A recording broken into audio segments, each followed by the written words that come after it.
A morning for the history books already as we get to the Hydrolite Heat to watch. Round of 16, heat number 3. Two surfers representing the great country of Japan. Kanoa Igarashi versus Connor O'Leary. Kanoa on his forehand out here on this slab in West Oz, and Connor will be on his backhand. Both surviving the cut. Kanoa in the top 5 picture. Wild scenario, the goofy foot from Maui has Crosby Colapinto in heat 6. And one of them's going to be knocked off tour in that result, Jesse. Yeah, it is heartbreak. Quick look here inside the pit. Potentially Connor O'Leary, seeing that blue jersey there for the backhander. Believe me, he's going to turn and go when he gets the chance. Here comes Connor O'Leary behind the peak, grabs the rail nice and early, wide open, burning some speed, and after a wipeout, that just probably felt great to go the distance, Vaughn. Yeah, well, he's staying busy. He just wants to lock in, find the exit.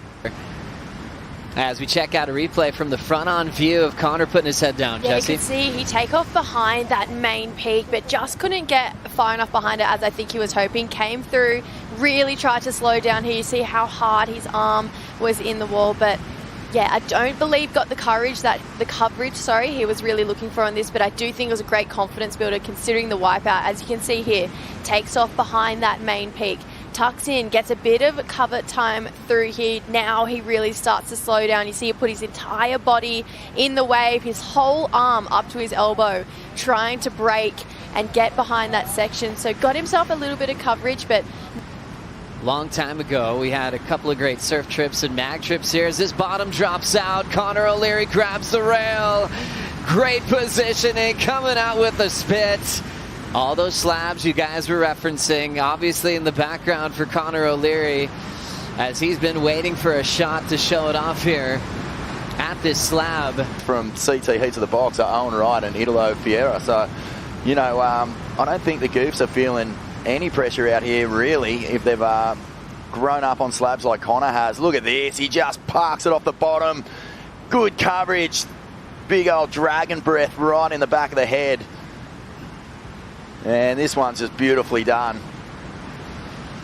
Look at this day, though. That is a pumping wave. It is thick. It is heaving. And he's done everything he can to get as deep as possible on that one. Great ride for O'Leary. You have to be nimble, surf your way through by instinct. Definitely a wider stance helps and allow all that natural movement. You can't manipulate it. Watching this, bottom drops out. Big driving pump behind the foam ball is Kanoa Igarashi. There is nothing simple about Griffin's Barrel. Great breakdown from Crosby's view. Here we go, a couple of good paddles, and ejecting is Kanoa. 2 big wipeouts to start things off. knowing that they might have to put that into play one day, and today's that day. Paddling for this one, we've got Kanoa up and under priority, over the foam ball, and cartwheels on the way out. 3 big efforts to get a make in this one. All about having a crack, like Dog said. I just actually realised there's another, as we see. Big Connor. drop, just jumping straight down as Connor hit. He knew right away that he wasn't getting an entry into that one. Potential last look for O'Leary, and he will lock into this one under priority, up and out. Clock's running out on Kanoa. Remember, #1 on the rankings for the GWM Aussie Treble. Connor extending their matchup lead. He now has 4-2 over Kanoa, so just keep edging away right now, but great matchup between those two and plenty more to come from them. Wow, Dog is so proud. He can't stop smiling. Connor O'Leary put his head down and had a good crack. As Dog said, one of the scariest 5.67s he's ever seen.